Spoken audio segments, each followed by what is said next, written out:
ನಮಸ್ಕಾರ. ರವಿಕಾಂತಿ ನ್ಯೂಸ್ಗೆ ಸ್ವಾಗತ. ಚಿಕ್ಕೋಡಿ ಜಿಲ್ಲೆ ಆಗಬೇಕಂತ ಹೇಳಿ ಎಷ್ಟೋ ವರ್ಷದ ಕನಸೈತಿ. ಈ ಜಿಲ್ಲಾ ಹೋರಾಟ ಮಾಡಕತ್ತವ್ರು ಎಷ್ಟೋ ಮಂದಿ ತೀರ್ಕೊಂಡು ಹೋದರು, ಆದರೂ ಜಿಲ್ಲಾ ಆಗ್ತಾನೇ ಇಲ್ಲ. ಇದಕ್ಕೆ ಜನಪ್ರತಿನಿಧಿಗಳ ಸ್ಪಂದನೆ ಇಲ್ಲ. ಅವ್ರ ಹಿತಾಸಕ್ತಿ ಕೊರತೆ ಐತಿ. ಸರ್ಕಾರ ಕಣ್ಣು ಮುಚ್ಚಿ ಕೂತೈತಿ. ಈ ಭಾಗದ ಜನಪ್ರತಿನಿಧಿಗಳು ಮಲ್ಕೊಂಡು ಬಿಟ್ಟಿದ್ದಾರೆ. ಪ್ರತಿಯೊಂದಕ್ಕೂ ಏನೋ ಹಕ್ಕು ಪಡಿಬೇಕಾದ್ರೆ ಹೋರಾಟನ ಮಾಡಬೇಕಾಗೈತಿ ಈ ಸರ್ಕಾರ ಬಂದಂದ್ರೆ. ಆದರೆ ಈ ಸರ್ಕಾರ ಜಿಲ್ಲಾ ಯಾವಾಗ ಮಾಡ್ತೈತೋ ಇವನು ಎಲ್ಲ ಆಟೋ ಚಾಲಕರ ಸ್ವಾಮೀಜಿಗಳು ಹೋರಾಟ ಮಾಡಕತ್ತಾರೆ ನೋಡ್ರಿ. ಅವರ ಪಾಪ ಅವರು ಚಿಕ್ಕೋಡಿ ಜಿಲ್ಲೆ ಆಗಲೇಬೇಕು, ಆಗಲೇಬೇಕು, ಆಗಲೇಬೇಕು. ಚಿಕ್ಕೋಡಿ ಜಿಲ್ಲೆ ಆಗಲೇಬೇಕು. ಚಿಕ್ಕೋಡಿ ಜಿಲ್ಲೆ ಘೋಷಣೆ ಮಾಡೋದು ಸರ್ಕಾರಕ್ಕೆ.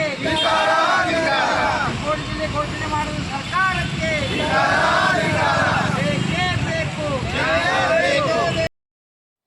ನೋಡಿದೆಲ್ಲ ಜನ ಬೀದಿಗಿಳಿದು ಹೋರಾಟ ಮಾಡೋದು ಸರ್ಕಾರಕ್ಕೆ ಏನಂತಾರೆ ಸರಿ ಅನಿಸ್ತೈತೇನ? ಯಾಕಪ್ಪ ಇವು ಜನಪ್ರತಿನಿಧಿಗಳು ಯಾಕೆ ಮಾಡಂಗಿಲ್ಲ? ಇವ್ರ ಕೆಲಸಗಳೆಲ್ಲ ಮುಂದೆ ಕೂತು ತೊಗೊಂಡು ಬರ್ತಾರೆ.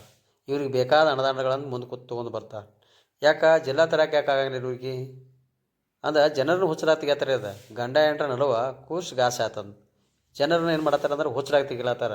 ಈಗ ಸದನದಾಗ ಕುಸ್ತಿ ಹಿಡಿಯೋಂಗೆ ಮಾತಾಡ್ತಾರೆ. ನಾ ಏನು ಕಡಿಮೆ ನೀ ಏನು ಕಡಿಮೆ ಮಾತಾಡ್ತಿರಲ್ಲ. ಜಿಲ್ಲಾ ತರಕ್ಕೆ ಯಾಕೆ ನಿಮಗೆ ಆಗ್ಬತ್ತು?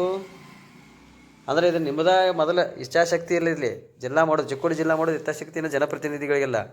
ಸದನವನ್ನು ಬಹಿಷ್ಕಾರ ಹಾಕ್ರಿ ನೀವು. ಯಾಕೆ ಆಗಂಗಿಲ್ಲ ಅದ ಜಿಲ್ಲಾ? ಸೇಮ್ ಒತ್ತಡ ಹೇರ್ರಿ. ಎಲ್ಲ ವಿರೋಧ ಪಕ್ಷದವರಾತು ಮತ್ತು ಕಾಂಗ್ರೆಸ್ ಪಕ್ಷದವರಾತು ಬಿ ಜೆ ಪಿ ಪಕ್ಷದವರಾತು ಸೇಮ್ ಆಗಿ ಒತ್ತಾಯ ಮಾಡ್ರಲ್ಲ.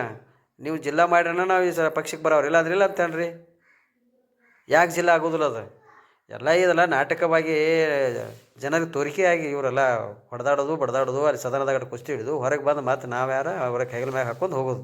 ಇವ್ರಿಗೆ ಜಿಲ್ಲಾ ತರೋ ಶಕ್ತಿನೇ ಇಲ್ಲ. ಇದನ್ನೆಲ್ಲ ಜನ ಇದು ನೋಡಿ ಹೋರಾಡ್ಕೋತಾರೆಲ್ಲ ನಾಚ್ಬೇಕು. ನಾಳೆ ಮುಂದೆ ಓಟ್ ಹಾಕೋರೆಲ್ಲ. ನಮ್ಮ ಪೇಜ್ ಫಾಲೋ ಮಾಡಿರಿ, ಶೇರ್ ಮಾಡಿರಿ, ಕಮೆಂಟ್ ಮಾಡಿರಿ.